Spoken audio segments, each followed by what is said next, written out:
good afternoon, and welcome to our weekly media briefing and public health update with Montgomery County Executive Mark Elridge. I'm Lorna Virgilio, Hispanic Public Information Officer, and joining us today is Dr. James Bridgers, the county's Director of the Department of Health and Human Services. Also from HHS, here is Mr. Sean O'Donnell, who's the Acting Deputy Chief of Public Health Services.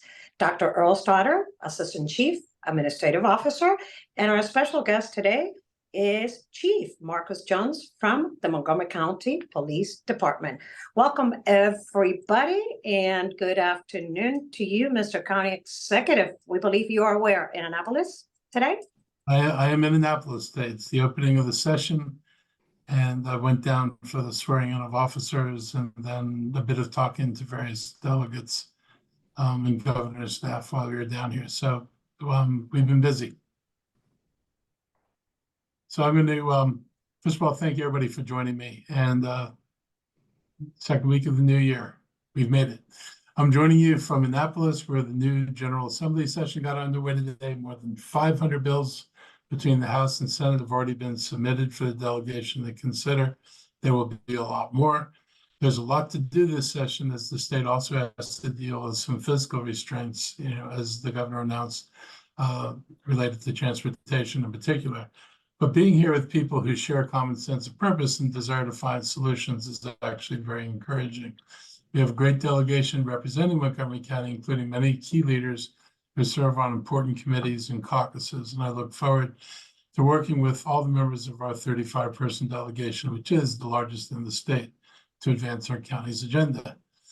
This year also marks the second General Assembly session of the Moore and Miller administration. And this week I was able to meet with Governor Moore, and we discussed our county's legislative priorities, as well as the need in particular to modernize the state system of financing and transportation infrastructure projects, made even more urgent by the announcement that there's no money to fund the transportation projects. I believe that the greatest budgetary challenge our state faces is funding this transportation infrastructure. This is not a problem that we can expect the state to resolve alone. As I said before, the way to resolve this revenue challenge is for Maryland to give the counties the authority and ability to create their own solutions to address the problems that they're facing. So Virginia started down this path about a dozen years ago. Virginia was in the same situation that we were. They didn't have local authority. Everything they got was from the state. When the governor made the announcement that there was no money for what was in the transportation budget, it kind of alarmed everybody, but it also made everybody, all the county executives, realize that without state funding, none of our projects gets done. Nobody has the ability to raise funds and do projects unless there's state money that consumes a large part of that. And I would say, from my perspective, we're asking a legislature where on any given day, 80% of the people don't necessarily represent Montgomery County. And we're asking them to build a transportation fund that'll meet all of Montgomery County's needs, plus all the needs of every other county in the state. It's no wonder the fund is broke. It's no wonder the $3.5 billion, even that didn't give them room to fund the Baltimore subway or the Charles County connectors. So the fund was inadequate to start with, but it's very hard to get the legislators to increase something with money coming from their jurisdictions when, in fact, their jurisdictions aren't going to be the primary beneficiaries of this. So, we've been looking at what Virginia did about a dozen years ago. They created a local taxing authority at the county level, as well as a broader multi-jurisdiction taxing authority. Taxes primarily levied on commercial properties, and they raise hundreds of millions of dollars a year. Just so you know, Northern Virginia taxes are far higher on commercial property than our taxes in Maryland. And the same is true for the district. In fact, district is the most extreme example. Their residential property tax rate is 85 cents. Their commercial property tax rate is $1.89. When we compare ourselves to Virginia, Fairfax County, and particularly Tyson's Corner area, their taxes are $1.50 on all commercial property. And we are nowhere close to that. We're under $1.10. We're in Montgomery County itself is at $4.5. So Virginia's been able to raise this money on far higher taxes than we have. And the interesting thing is, it was the developers in Virginia who got the council in Fairfax to go to the Virginia State Assembly when it was controlled by Republicans, and to actually get them to give the counties the authority to raise these local taxes so they could build local projects that would have positive benefits on economic development in Virginia. Raising money through these districts has allowed Virginia to make massive investments in transportation. And a good example you can see in what's been created at Tyson's Corner. It's grown by leaps and bounds in a little over a decade. You know, it was only a little more than a decade ago. It was just a big shopping center, and with some scattered office buildings around the edges. It has totally transformed itself, and it's a center of economic development because they made a major investment in transportation. Montgomery County has done no such thing. And we can't do it because A, the state doesn't have the money, which is who we'd have to get it from. And we don't have the resources, unlike the counties in Northern Virginia, to raise money ourselves. The special taxing districts are tied to paying off the loans or bonds that are needed to pay for the special infrastructure projects. And so there's a specific set of projects. The developers know the money is going to be invested to improve the business climate, and the investment in transportation drove economic development. It's kind of like we've been told over and over again that the major regional impairment or impediment to economic development has been our transit system. And Montgomery County, which has great aspirations and lots of potential, is not able to unlock that potential with the system we have today. The thing about Virginia is they took the long view that these taxes would build and grow the economy, create new businesses, and create success. Instead of, as is more common in this state, anytime you propose doing a project or using tax money, it is treated as an expense. In Virginia, they understood that the expense was actually an investment, and that investment would help grow the economy, and they've done a pretty good job of it. And for everybody out there who's always pointing to Virginia, it's not the subsidies they gave companies, it's actually the taxes they put on commercial property that built the economy they have today. Here in Maryland, not being able to do any of that is a big problem. Any decisions to fund any big projects are made by legislators, and they don't have an incentive to raise money for the counties. And the result is not surprising at all. The result is bad for Maryland, and it's bad for Montgomery County. We still need some state money, and we've appreciated large infrastructure projects to get some investment. We have to do a lot more than what we're doing right now. In Montgomery County, a decade of planning hasn't produced an inch of real bus rapid transit that is still needed to connect the residential areas to job centers. We planned this out over 12 years ago to make the connection between where people live to where people work so we could decongest our roads and make it possible for people to get there in a reasonable amount of time. We have never been able to find a way to fund it. It's not, I would not say the previous executives had a lack of will, but they had a lack of resources, and they had no mechanisms to raise the money. We continue with other transportation infrastructure that is not competitive with others in the region. In Virginia, if they're recruiting a new investment project, and if the company asks when the infrastructure and a master plan will be put in place, Virginia can tell them when and how they're going to build it. And if you ask that question in Montgomery County, the answer is we don't know when we're going to build it. We don't know whether we're going to get the funding to build it. And it's a very unsatisfactory answer. It makes us uncompetitive. People want to know whether the infrastructure in your master plan is real or whether it's not real. And unfortunately, the purple line is a poster child for this.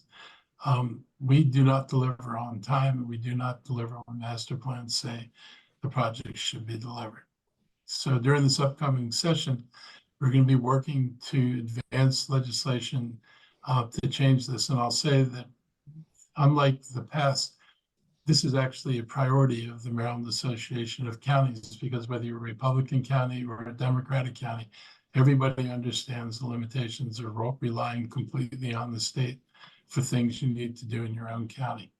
And everybody understands this is a way to solve this problem once and for all, whether you're a small county or a big county.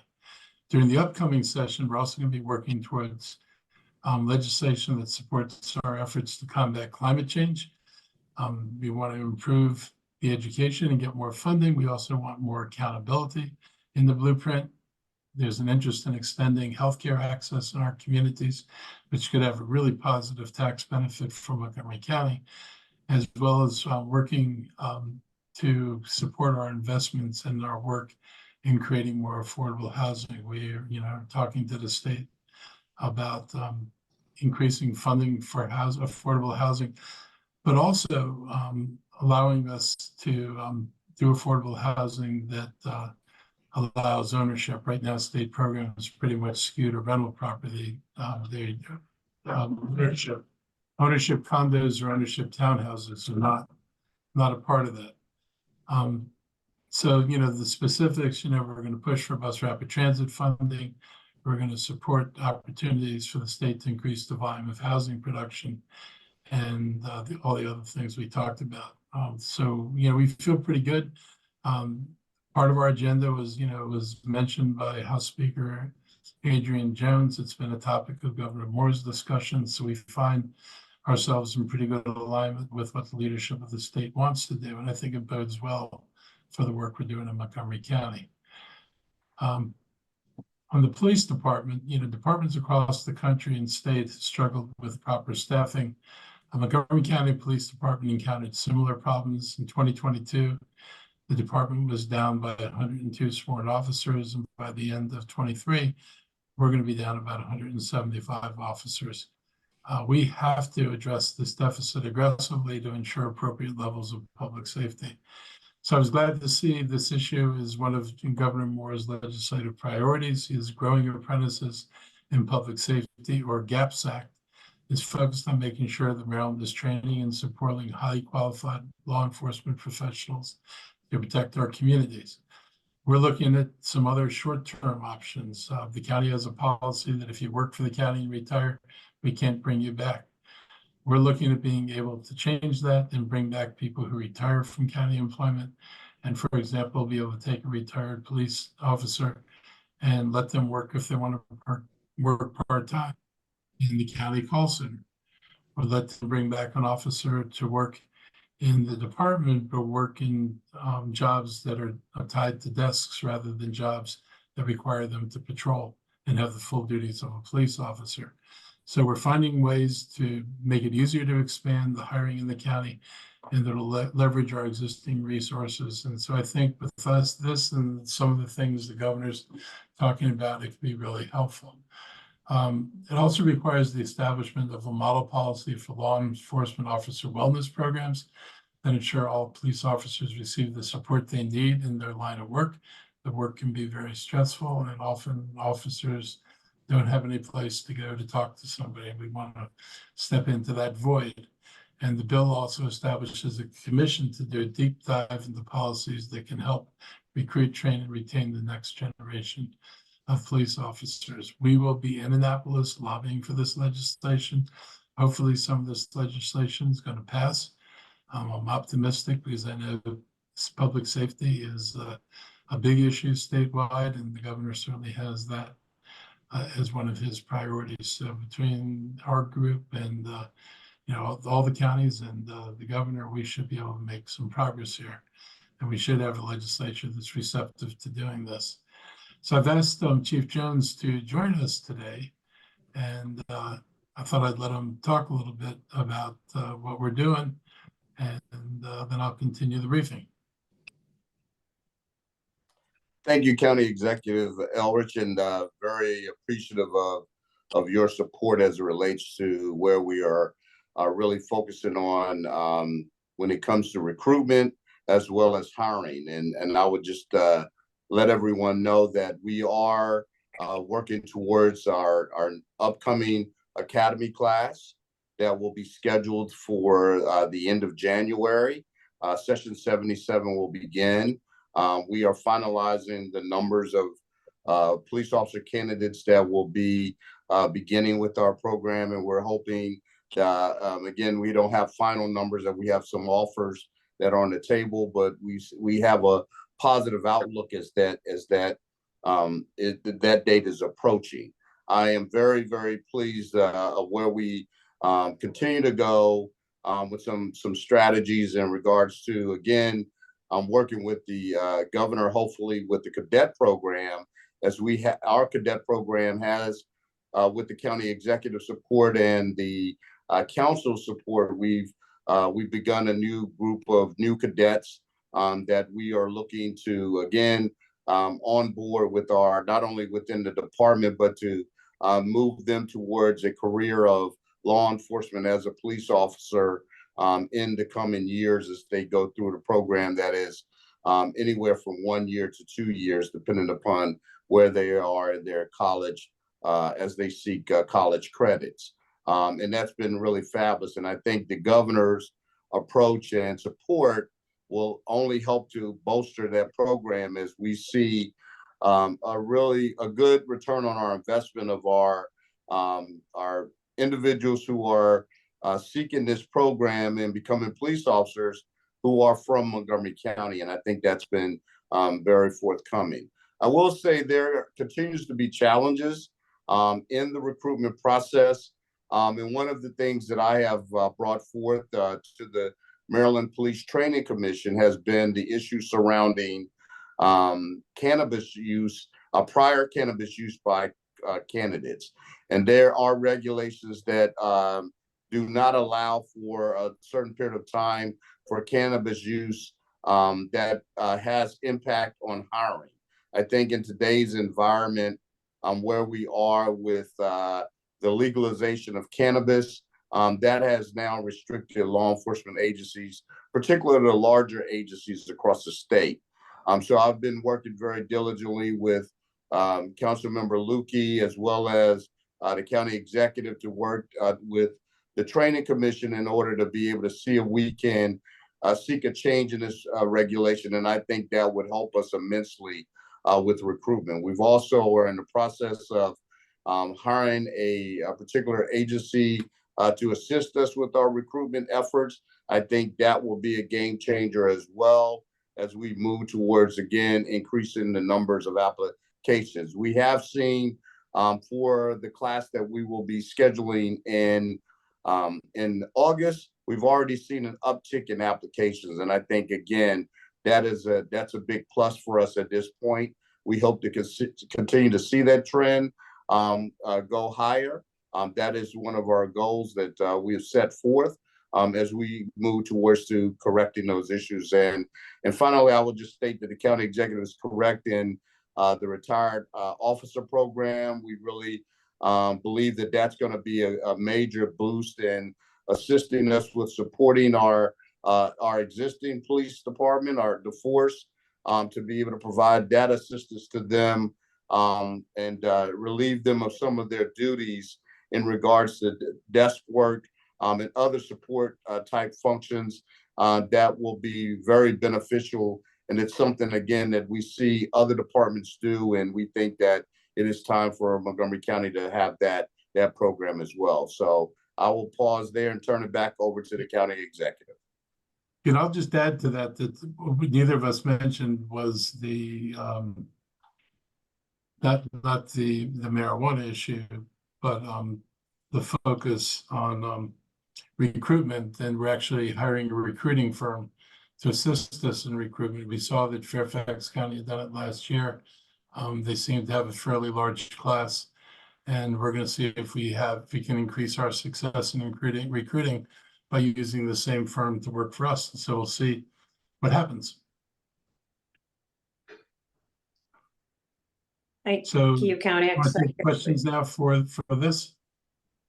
Yes, I see Heather Curtis' hands up from WMAL Radio. Good afternoon, Heather. Go ahead. Questions for the county chief or police or the county executive? Good afternoon. Thanks so much for allowing us to speak with you all again. I'm wondering, Chief Jones, at this point, how many officers do you need to hire to have, a robust department, to have as many as you'd like? And how has the $20,000 hiring bonus been working? I believe Mr. Elrich or others in the past have said that has seen some good results. Yeah, I mean, we are actually evaluated the $20,000 bonus. We think that it has had some a significant boost, but we've also really want to evaluate it by doing a survey amongst those who've applied. We're still waiting for some results on that, but I will say I think we've seen the numbers of our recruitment application process begin to increase to some degree. We also have initiated a lateral program, and we've seen the numbers of applications in that program also grow. And I think the $20,000 bonus has some significance to that degree as well. And your first question, I'm sorry, I don't remember specifically. Oh, that's okay. No problem. Just wondering, how many officers do you still need to have a fully staffed department? So as the county executive noted, we're approximately 175 officers down. And I will say, I think at the end of the day, it has always been, historically for this department, we've always been almost 100% at complement of authorized positions.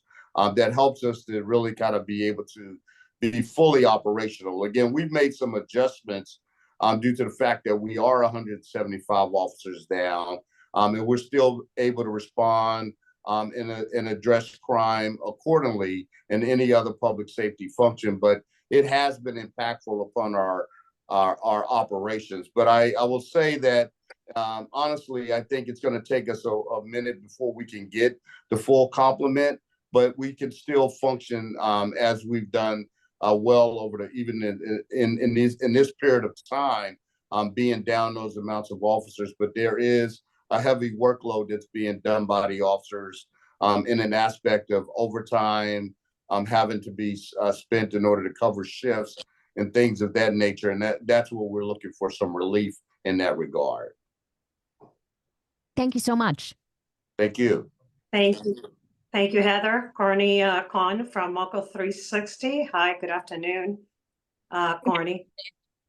Thank you all. Yeah, thank you, Elrich and Chief Jones for being here. I just wanted to ask if you can share the name of the recruiting firm or agency that you're going to use and what specifically you think they're going to contribute to the hiring process. Specifically, like, what things do you think they're going to add that you haven't done already? Things like that. Well, the first thing I would say, Courtney, is we won't name them because we're still in the process of, we're in the procurement process. So that hasn't been finalized. So I prefer not to name the particular company. But what I will say is I think it's important, though, it's been relatively not a heavy task, though it's been a challenge over the many years for police recruitment. That we've done it a specific way. I think the time has come for us to be willing to go outside of the box and hire a professional firm that does this from a standpoint that this is their expertise. They're the subject matter experts to help to locate potential candidates to help us grow in that field.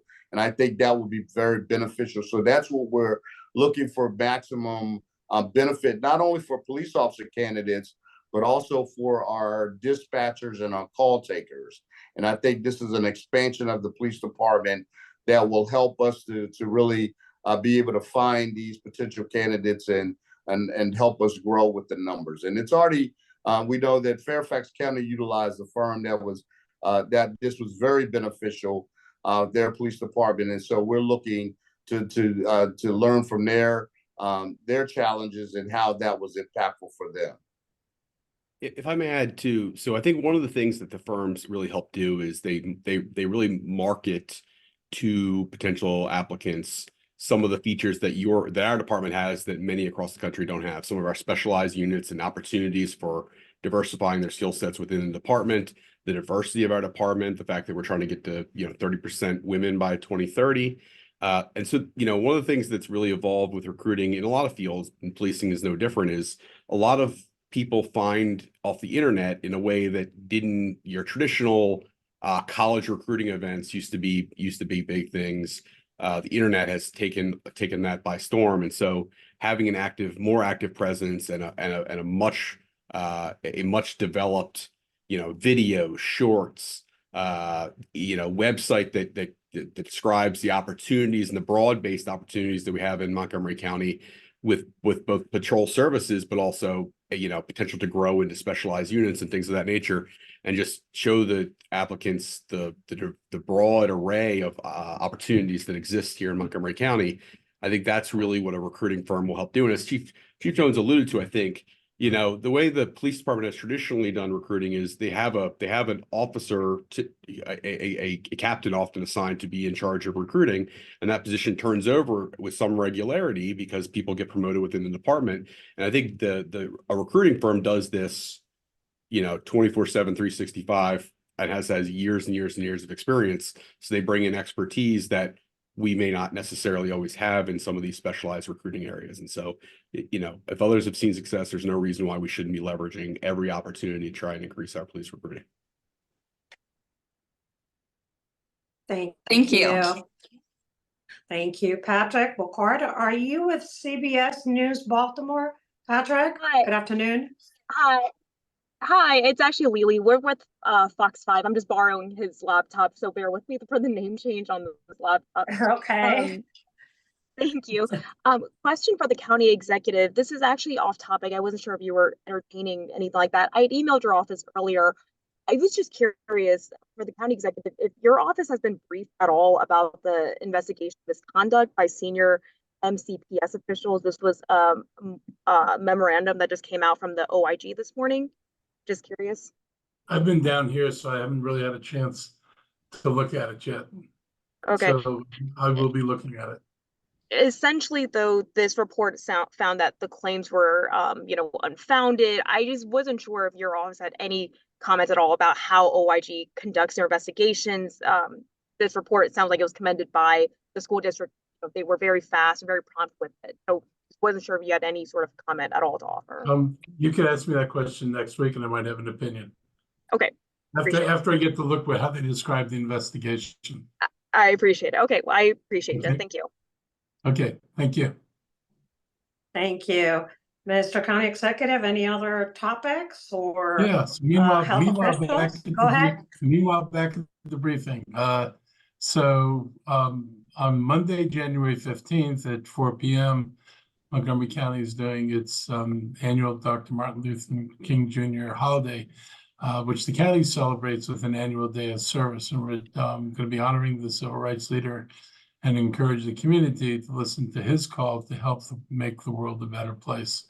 There are going to be 8 locations across the county where service projects are going to be taking place, and volunteers are needed to help on these projects, like putting craft kits together for children in hospital, packing together hygiene and snack bags for people in transition, and putting together boxes to help homebound kids when bad weather makes it impossible for us to reach them.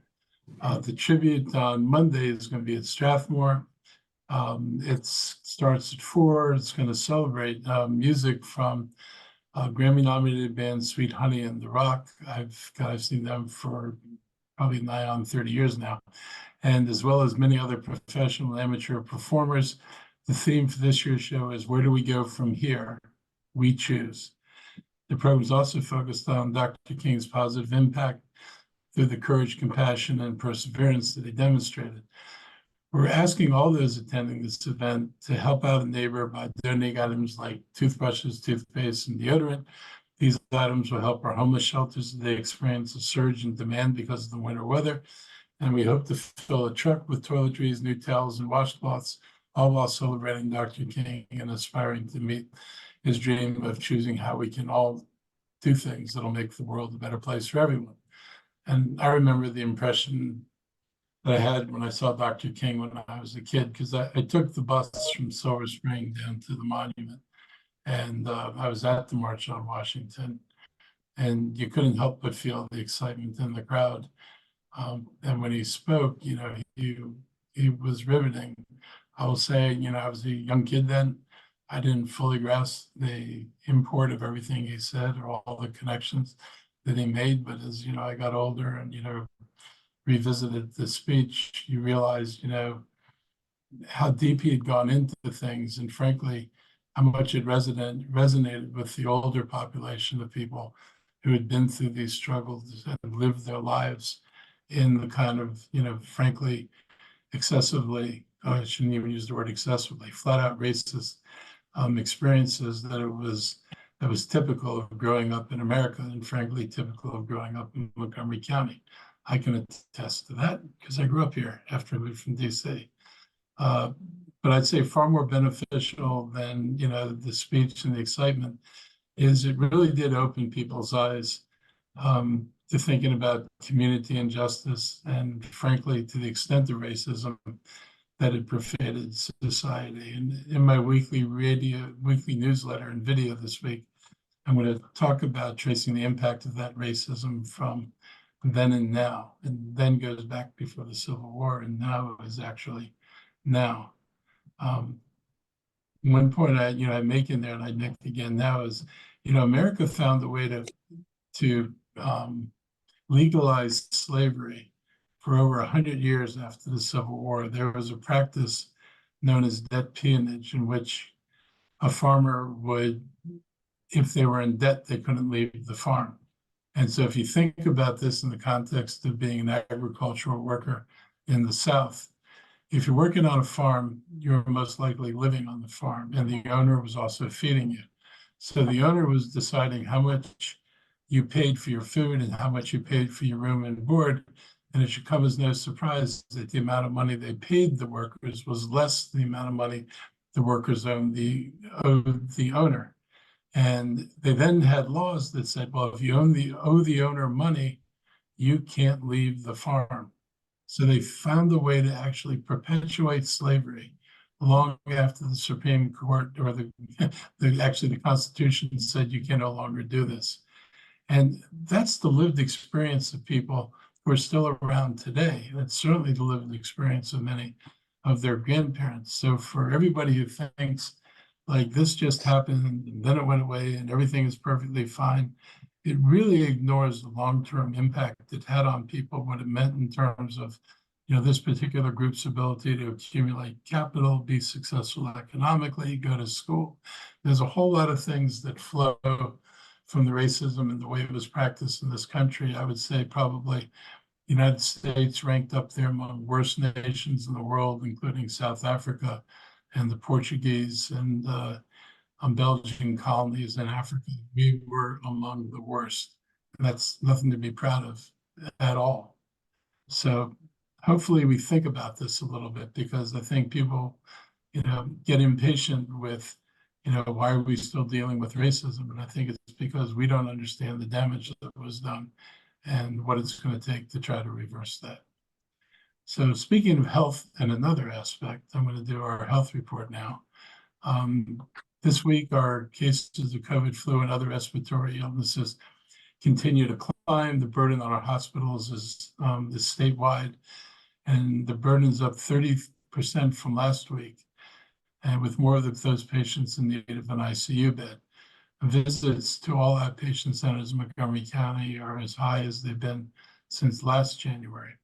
For nearly 4 years, Montgomery County Health Team has stayed on top of the COVID-19 issues, but now we're no longer serving the same role as we did during the pandemic, and our shift is focused to helping the medically uninsured receive their COVID-19 vaccines. The county is still sharing test kits and face masks with the public and our community partners. The state health department is recommending the use of face masks at all medical settings for staff and visitors because of this wave of infections. And I would add an only recommendation that if you're going out to crowded public places, it might be wise to wear a mask when you're there. I encourage everyone to get the flu and COVID-19 vaccines, and for those who are with younger children and for seniors in our community, the RSV vaccine, which deals with another respiratory virus, would be good to get as well. The combination of these illnesses, and they can come together in the same time frame, can be really debilitating for people and presents, serious medical challenges when a person winds up in a hospital with multiple infections. The surge in this illness is something we've come to expect every January, but fortunately, there's no need to panic. Just take care of yourselves as we weather this latest wave of these illnesses. And with that, I want to turn it over to our public health team for any additional comments they might have before we open it up for other questions. Thank you, Mr. County Executive. I know you've covered most of the details here. We just want to reiterate that we are continuing to monitor our surveillance, wastewater, hospital numbers, outpatient data, both in our county and across the state. Again, we've continued to see rising COVID rates, ER visits, and inpatient hospital numbers have all continued to go up as we go through this winter wave. The big difference from previous years is we have not seen as significant number of intensive care patients. So again, it is causing though lots of people to go and seek medical care. We want to remind folks, if you have those flu-like symptoms, it could be COVID, it could be flu, it could be RSV. Use a test if it's available. If you have healthcare, please try to call your primary care provider for advice before going to an outpatient center. And we just advise that because of how busy our outpatient centers are right now. If you do have very serious conditions or difficulty breathing, please do follow up with immediate medical attention. With that, I do want to just recognize we've had a few more of our long-term care facilities that have reported, again, high rates of client vaccinations for COVID. Athena Woodland Nursing Home, Potomac Valley Rehab and Healthcare Center, and Sunrise Rockville have all joined our list that we reported previously. We're very, very happy to see the hard work that's going on with our long-term care facilities and working to get their vulnerable clients vaccinated. And just a reminder, everyone can get that the booster shot from this year, and it is recommended for everyone to have the updated shot. So if you haven't gotten one since September, please go out, get your COVID shot, get your flu shot, and be protected as we go through this season. With that, I'd like to see if there's any other updates from our director, Dr. Bridgers, or from Dr. Stoddard before we turn to questions. Nothing from me, Mr. O'Donnell. I think you summed up nicely preventative measures. We're good to proceed to additional questions. Okay, thank you very much, gentlemen. Members of the media, let's open it up now for general questions. Please raise your hand and we'll call on you. Any questions for the county executive and or officials participating today? No questions? Going once? Going twice? I guess we're done for today. Thank you everyone for joining us. Stay safe. We'll see you again next time. Have a great afternoon. Thank you all very much.